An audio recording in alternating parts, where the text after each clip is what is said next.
السلام علیکم ورحمۃ اللہ وبرکاتہ۔ میں ایک غریب بیوہ تھی، کرائے کا مکان تھا، اس لیے محلے کے رنوے امام صاحب سے نکاح کر لیا اور اپنی دو بیٹیوں کو لے کر اس کے گھر میں رہنے لگ گئی تھی۔ لیکن ایک رات سو کر اٹھی تو دونوں بیٹیاں گھر سے غائب تھیں۔ میں نے رونا پیٹنا مچا دیا، شوہر کے ساتھ مل کر جگہ جگہ انہیں تلاش کرنے لگی۔ وہ دونوں ایک یتیم خانے سے مل گئی۔ میں انہیں گھر لے جانے کی کوشش کرتی تو وہ انکار کر دیتی۔ پھر انچارج صاحب نے مجھے اکیلے میں بلایا، ایک ایسا راز بتایا جسے سن کر مجھ پر قیامت ٹوٹ پڑی، کیونکہ وہ نام نہاد امام مسجد ان دونوں کو اکیلے میں۔ مجھے یہ بالکل بھی گوارا نہ تھا کہ میری بچیاں زمانے بھر میں رل کر رہ جائیں، مگر اس کے سوا میرے پاس اور کوئی چارہ بھی نہیں تھا کہ میں ان کے بہتر مستقبل کے لیے دوسری شادی کر لیتی۔ میں بہت مشکل سے اپنی بہنوں کے کہنے پر دوسری شادی کے لیے تیار ہو گئی تھی، کیونکہ اب میرے سامنے صرف میری اپنی نہیں بلکہ میری دونوں بچیوں کی زندگیاں بھی تھیں۔ میں نے محلے کے ہی ایک مولوی صاحب سے نکاح کر لیا تھا۔ ویسے تو وہ رنڈوا تھا، مگر مجھے اس بات سے کوئی فرق نہیں پڑتا تھا۔ مجھے تو بس اپنی بچیوں کے لیے کسی مرد کا سہارا چاہیے تھا، اور میں نے اس رنوے مولوی صاحب کے ساتھ نکاح کر لیا اور کرائے کے گھر میں اپنے بچیوں سمیت اس مولوی کے گھر میں رہنے لگ گئی تھی۔ وہ مولوی سارا دن مدرسے میں مصروف رہتا اور رات کو آ کر کھانا کھا کر سو جاتا۔ وہ مولوی میری بچیوں سے بہت پیار کرتا اور ان کی چھوٹی چھوٹی فرمائشیں بھی پوری کرتا تھا۔ اس کا اپنی بیٹیوں کے ساتھ یہ رویہ دیکھ کر میں بھی بہت زیادہ خوش تھی کہ میرا دوسرا شادی کرنے کا فیصلہ غلط نہ تھا، بلکہ میں نے اپنے اور اپنی بیٹیوں کے لیے بالکل ٹھیک ہی فیصلہ کیا تھا۔ مگر ایک رات جب دونوں مجھے بچیاں گھر میں کہیں بھی نہ ملی تو میں نے وویلا مچانا شروع کر دیا تھا۔ تب مولوی صاحب میرے ساتھ مل کر دونوں بچیوں کو تلاش کرنے لگا تھا۔ آخر کار آدھی رات کو وہ دونوں مجھے ایک یتیم خانے میں مل ہی گئی تھی، مگر وہ مجھے دیکھ کر خوش ہونے کی بجائے مجھ سے خوف زدہ ہو رہی تھی۔ مجھے کچھ بھی سمجھ میں نہیں آیا تھا کہ آخر وہ ڈر کیوں رہی تھی۔ میں انہیں گھر لے جانے کی کوشش کرتی تو وہ انکار کر دیتی۔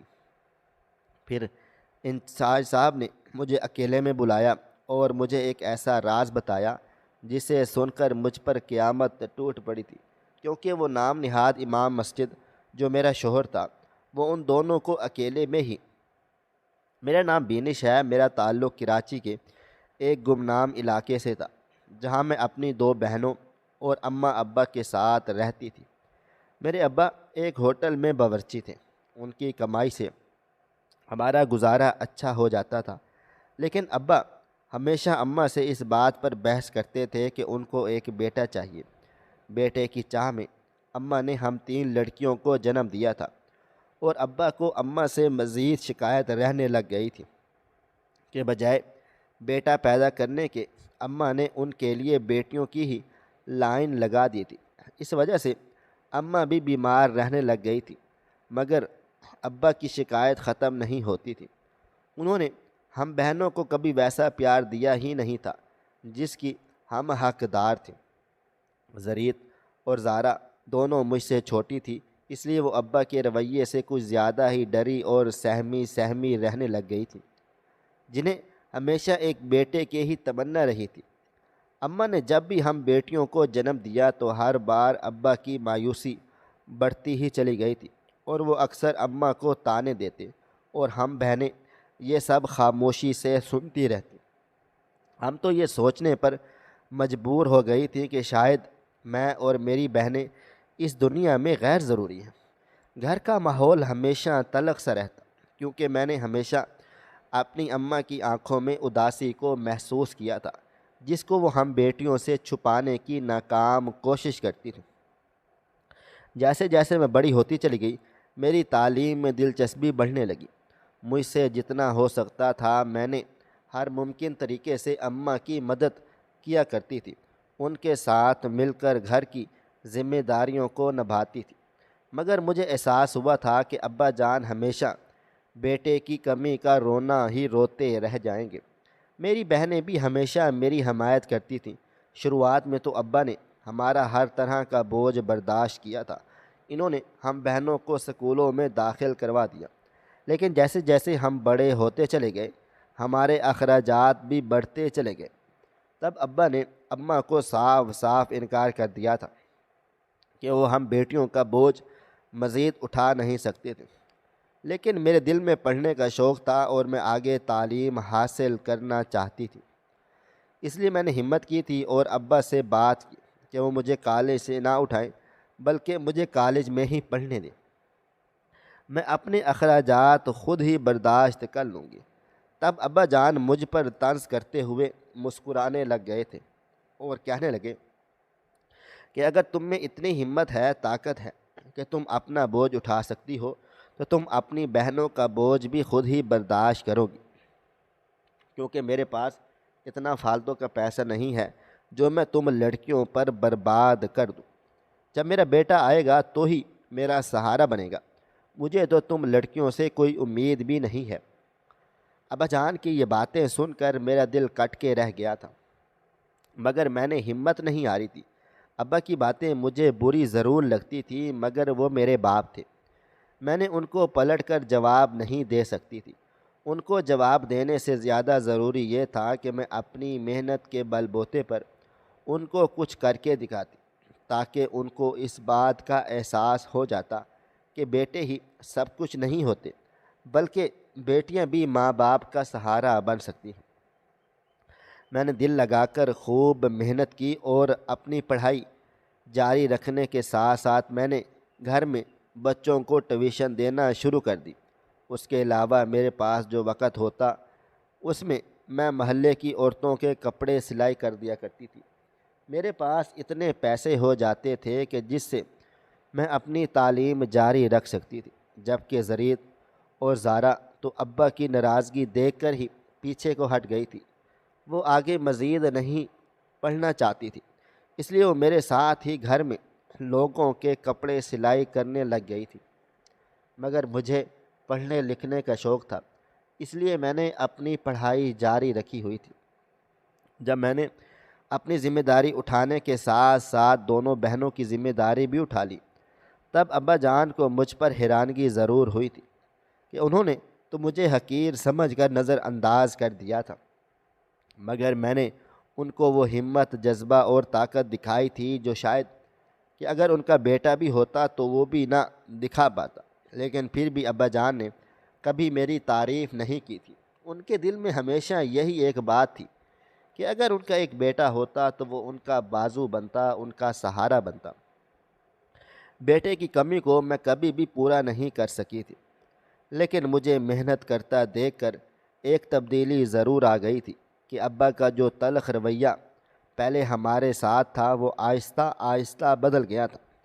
جب میری پڑھائی مکمل ہو چکی تب ابا کی خواہش تھی کہ وہ میرے لیے کوئی مناسب سا رشتہ دیکھ کر میری شادی کر دیتے، مگر میں پہلے اپنی بہنوں کو اپنے گھر کا کرنا چاہتی تھی۔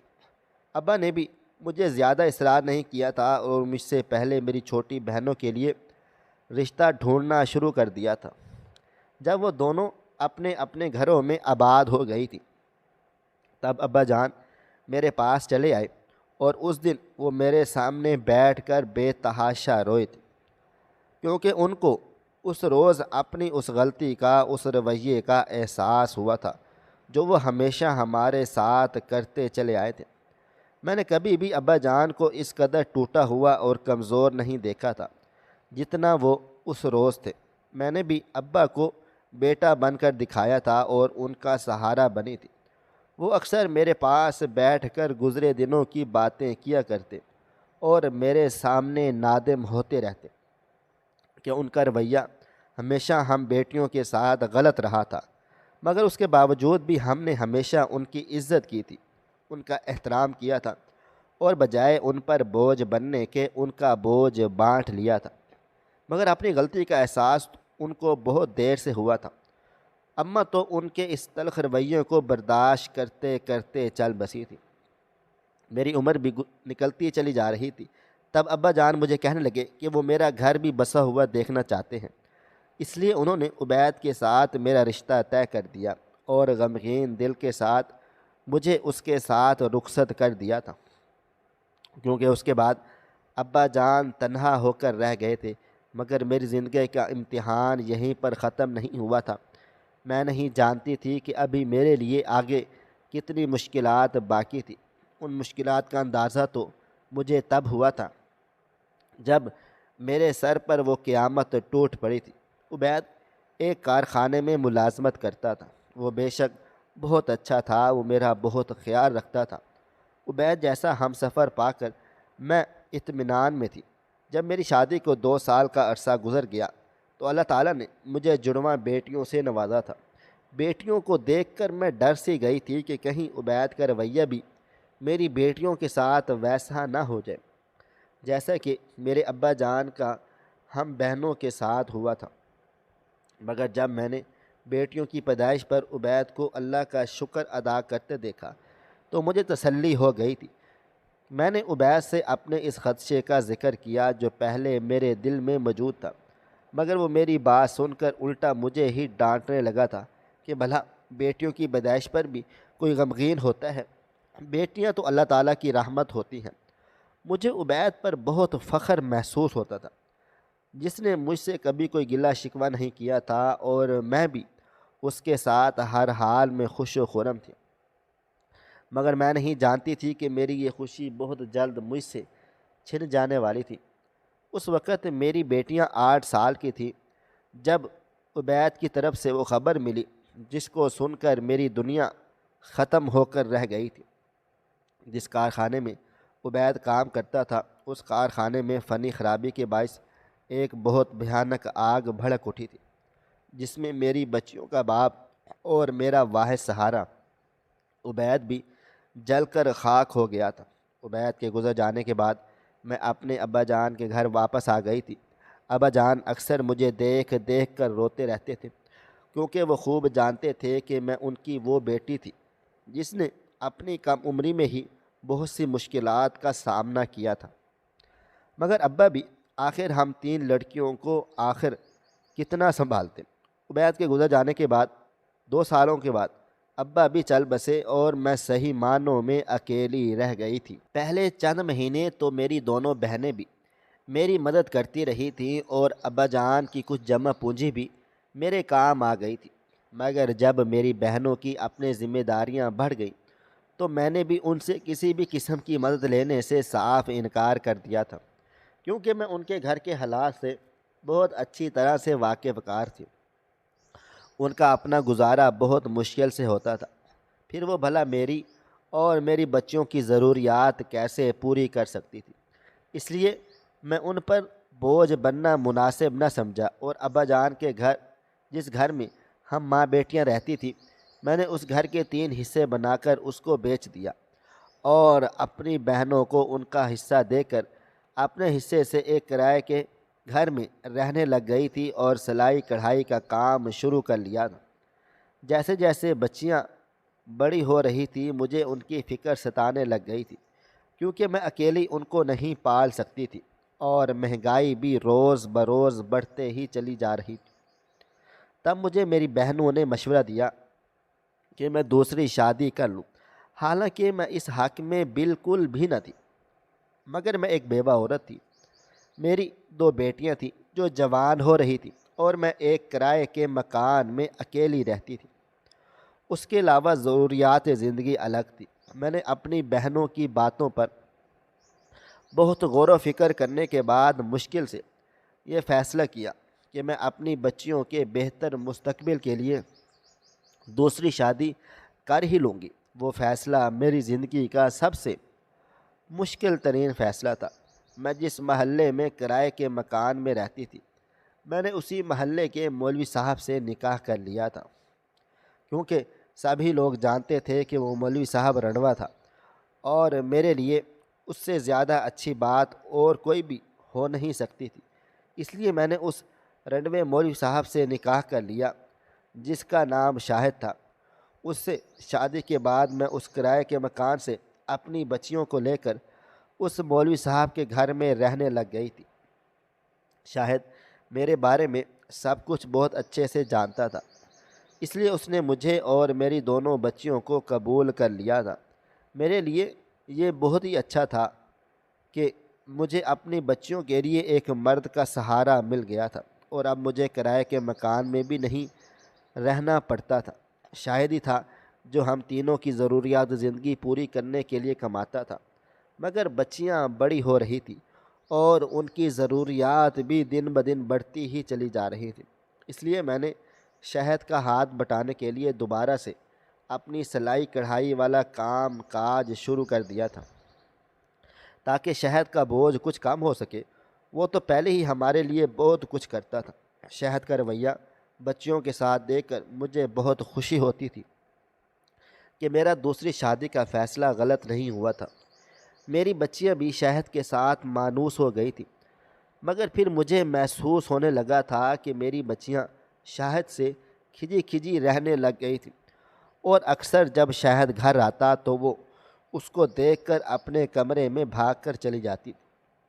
اس وقت میری دونوں بچیاں 13 سال کی تھیں۔ مجھے لگا شاید عمر کی تبدیلیوں کی وجہ سے ان دونوں کے برتاؤ میں تبدیلی آ رہی ہے، اس لیے میں نے اس بات کو نظر انداز کر دیا اور سوچنے لگی کہ وقت کے ساتھ ساتھ وہ خود ہی ٹھیک ٹھاک ہو جائیں گی۔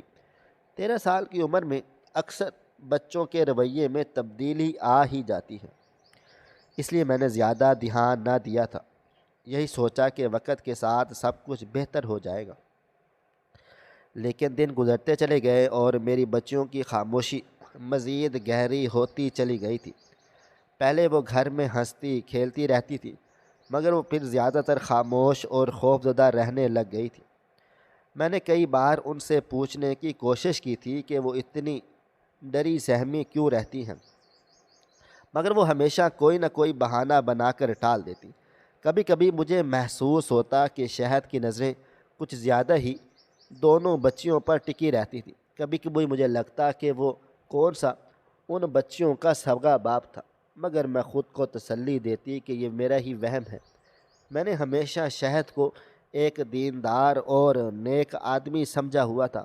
وہ ایک مولوی تھا، نمازیں پڑھتا تھا، لوگوں کو دین کی باتیں بتاتا تھا، تو بھلا وہ ایسا کچھ کیسے کر سکتا تھا جس سے میری یا میری بچیوں کو نقصان ہوتا؟ اس نے مجھے میری بچیوں سمیت قبول کیا تھا اور ان سے شفقت سے پیش آتا تھا، مگر میں اس مولوی صاحب کے مکروہ چہرے سے انجان تھی۔ ایک رات میں پانی پینے کے لیے اٹھی تو دیکھا کہ میری بیٹی زینب میرے کمرے کے دروازے پر کھڑی تھی۔ اس کی آنکھوں میں خوف تھا اور وہ تھر تھر کانپ رہی تھی۔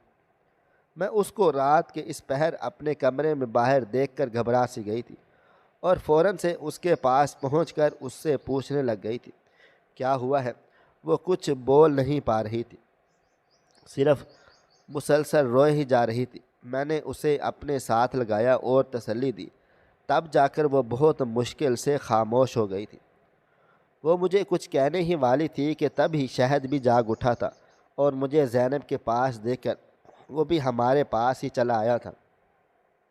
میں زینب سے پوچھتی رہی کہ وہ مجھے بتائے آخر وہ پریشان اور خوف زدہ کیوں تھی، مگر وہ ایک بار پھر ڈر سے تھر تھر کانپنے لگ گئی تھی اور مجھے کچھ بتانے کی بجائے بھاگ کر اپنے کمرے میں واپس کو چلی گئی تھی۔ میں زینب کی یہ حرکت دیکھ کر بہت زیادہ پریشان ہو گئی تھی۔ آخر وہ اتنا ڈر کیوں رہی تھی، اور وہ مجھے کیا بتانے والی تھی جو وہ ایک دم سے خاموش ہو کر بھاگ کر چلی گئی ہے۔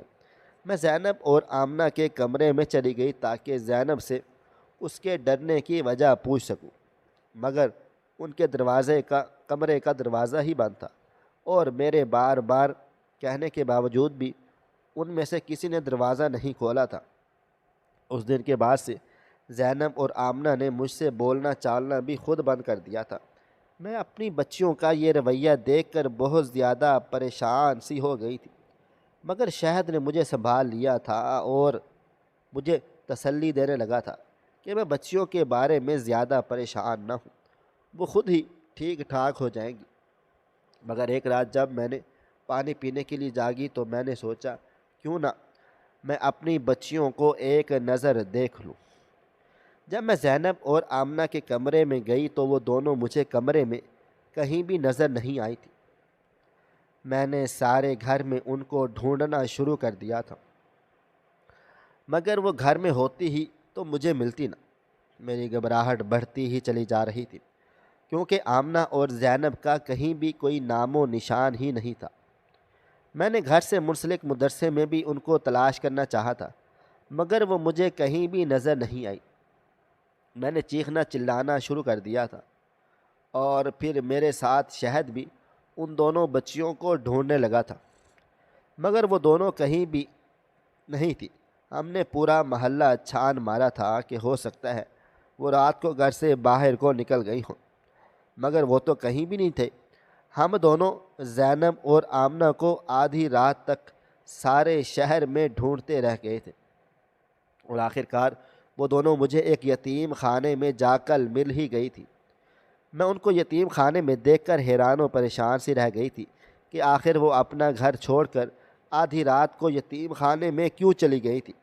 مگر میرے لیے اس سے بھی زیادہ حیرانگی کی بات یہ تھی کہ وہ دونوں مجھے اپنے سامنے دیکھ کر بجائے خوش ہونے کے خوف زدہ ہو گئی تھی۔ میں نے ان کو اپنے ساتھ واپس لانے کی حتی الامکان کوشش کی، مگر ان دونوں نے میرے ساتھ واپس آنے سے صاف صاف انکار کر دیا تھا۔